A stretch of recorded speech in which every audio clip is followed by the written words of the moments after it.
அன்பு சகோதர சகோதரிகளே, நம்ம இன்னும் இயேசு கிறிஸ்துவ பத்தி அறியாதவங்க இருக்கிறீங்களா? நிச்சயமா அவர் உங்களை நேசிக்கிறாரு. நீங்க தீவிரமா ஞானஸ்தானம் எடுங்க, தீவிரமா ரட்சிப்புக்குள்ள வாங்க, கர்த்தரை தேடுங்க. ஏன் அப்படின்னு நான் சொல்றேன்னா, உலகத்தின் முடிவு காலம் வந்தாச்சு. நம்ம ரட்சிக்கப்படாம இன்னும் இருந்தோம்னா நரகாக்கினைக்கு நேரா போயிருவோம். நீங்க அதனால விக்கிரகாராதனை செய்கிறவங்க, பேர் கிறிஸ்தவங்க, இஸ்லாமியர்கள் இன்னும் தெய்வம் இல்லை என்று அநேகர் சொல்லி கொண்டிருக்கிறார்கள். எல்லாருமே மனம் திரும்புங்க. நான் ஏன் பேர் கிறிஸ்தவர்னு சொல்றேன் அப்படின்னா, ரட்சிப்புக்குள்ள வந்துட்டேன்னு சொன்னாலும் இன்னும் அந்த பழைய சடங்காச்சாரத்துல இருந்து அவங்க என்ன செய்யல அப்படின்னா தேவனுக்குள்ள வரல.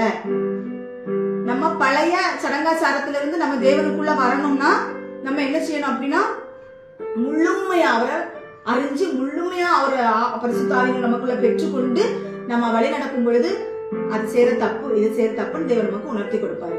அதனால பரிசுத்த ஆவியின் அபிஷேகத்தை பெற்றுக்கொள்ளுங்க.